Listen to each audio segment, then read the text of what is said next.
today. Gurmagad Evin, and it's a privilege to be here with you all today. So just in the interest of time, I'm going to dive straight in and try and get through these fairly quickly and give you some snapshots from the work of the Local Authority Waters Programme. So we are the catchment scientists that are out there at the moment working within water bodies, and our community water officers work very closely with communities all across the country. So bringing you back to this graphic that was shown by Mary and by Donal, I'm just going to talk about the top 4 pressures on our water bodies. And I'm going to talk about what we find on a daily basis when we're out there doing our catchment assessments and when we're also out there talking to communities who are worried about the condition of the waters in their local villages, in their local towns.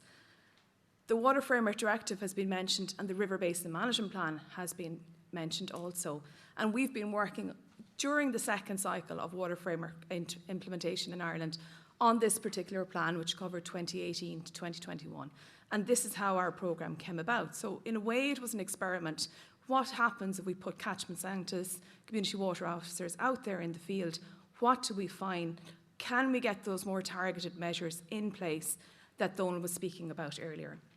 We have a draft plan that was put out for consultation earlier this year, and I'll talk about that later in my presentation. But it is on your resources list, and I would recommend having a look at the actions that are in that plan. There are very strong actions in there. There are, cases maybe where the actions need to be stronger, and we do have a limited amount of time to try and reverse this decline. I also want to mention something close to my heart, and Mary has mentioned our high status waters. We call them our blue dots because of the blue colour assigned to them on the map by the EPA when they determine ecological status. But if you look at this map, and this is the main thing I want you to look at, the majority of these areas are along the western seaboard. We do have a couple of other areas in the country where they are. But this imbalanced network has serious implications for recovery of water and water biodiversity in the coming years. So we do need to look at rebalancing that network. At the moment, these areas in the map is where we should have high status, but only 43% of those waters have high status in the latest EPA assessment. So LawPro, and we call our assessments our local catchment assessments, and they're local because they're in their towns and villages. They're in those small streams that Mary described earlier, where normally, there isn't enough usually time and resources to get into, but in our programme we can do that. And we can do that because we're working in defined areas, and we call those prioritised areas for action.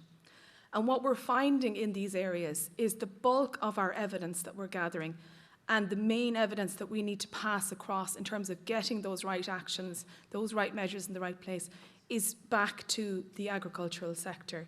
So over 92% of the findings of our work is attributed to agricultural pressures. And that's in catchments where water quality has deteriorated, and we're trying to reverse that decline. So the pollutants then that we're finding, and I'm going to talk about a few of those today. So phosphates and nitrate have been mentioned by Donal, and I'll talk about sediment, and I'll talk about organic pollution as well. But we do have toxic impacts from sheep dip, and we have other pressures as well that won't have time to go into today. But we do need that pollutant-driven solution to reverse that decline. So this is the beautiful Lough Carra in County Mayo, and apologies if a lot of my examples are Western-based. I'm from Galway. But phosphate in Lough Carra is causing significant issues. The lake here should be crystal clear. It's a beautiful Mara lake. But what we're finding in this lake, and this is one section of the lake where there's a spring coming into it, is that the spring brings in groundwater from a wider catchment, and pollutants are coming in, mainly phosphate. And that's causing algal blooms in a lake that should never have that kind of impact in it. And the other evidence is the beautiful substrate that's on the lake, the marl crusts that are there. And that's been overgrown by green algae as well. Again, another strong indicator of phosphate pollution. So we need to break those pathways for phosphate getting in, whether they are across the surface of our land or whether it's through these groundwater pathways. Nitrate is very different then, as Donal has already described. We do also get algal blooms caused by nitrate, but these are mainly in our estuarine and coastal areas. And the areas in the country where we need to really get that nitrate load reduction is in the south, southeast, and also the eastern part of the country. So we have done a piece of work where we've detailed the different priority groupings of these nitrate water bodies. And we have, just to remind you, 43% of rivers with high nitrate at the moment in the country. And 39% of those rivers have an increasing level of nitrate going into them. So we really do need to get those reductions. Sediment then is probably one of the most obvious pressures when we go out into the catchments. We have land drainage, we have land improvement, which clears off the land and removes riparian vegetation, that important riparian banks that were mentioned by Mary. We need better drainage and land improvement guidance for farmers. We need better regulation and enforcement of this. And we also need to encourage maintenance and putting back in those riparian bankside vegetation. Organic pollution, we did think that this was a thing of the past when we first started this work in 2018, but unfortunately we are finding silage effluent impacts, dairy washing impacts, slurry impacts into our water bodies. So as has been mentioned, the GAP regulations, we need improved compliance with those. And we also need, I think, better recognition of environmental damage in our court system, and I believe that's something that has been discussed previously. On hydromorphology then, that big word, which really means the shape and flow of our water bodies. We have very obvious changes to the physical shape of our waters if we think about dams and weirs, but we also have channelization, and I'm going to just mention that for a minute.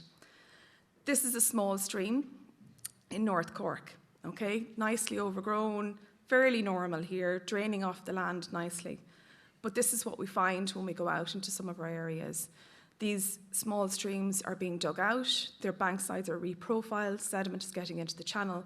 This is in a salmonid water, it's in one of our priority areas for action, it's in a special area of conservation. And this isn't being prevented from happening or being done in a way that will be more sensitive to the environment. Also then, if we think about some of our older arterial drainage schemes across the country, a lot of our rivers were over-deepened, over-straightened, over-widened, and that has all implications for our aquatic biodiversity. But really what we're seeing now is ongoing maintenance that's also causing problems. It's resuspending sediment within our river, it's causing it to be transferred down into our lakes, and that's bringing with it pollutants as well. So we really need to go back and look at the 1945 Arterial Drainage Act and say, is it fit for purpose when we have water, climate and biodiversity crises on our hands? Forestry is similar in many ways. We lose phosphate, we lose sediment when activities aren't carried out sensitively. So we do need to look at where we've planted unsuitable forestry on unsuitable landscapes. That's a big challenge for us going forward. We need improved environmental assessment of impacts of forestry and better enforcement again. And urban wastewater has been mentioned a few times. The main thing that we're seeing is the smaller plants in towns and villages are a problem. A lot of the focus is on the larger plants, but these smaller plants aren't getting enough attention. And we see very poor water quality and effluent discharging into rivers from these plants. So it's really important that those are not overlooked. What are our communities saying? And I mentioned the draft River Basin Management Plan, and we supported consultation on the plan earlier this year with 93 public meetings, and we had a virtual consultation room with over 6,000 visits to that consultation room. And we also got 450 submissions. And the public have their finger on the pulse with all of this. They want better drinking water quality. They want better spaces for nature and wildlife. And they want to support better water quality for future generations. All of those issues have been raised by Mary in terms of ecosystem services and what's in it for us, as human beings. What do we want to get out of water? These are the top 10 themes that came in our submissions.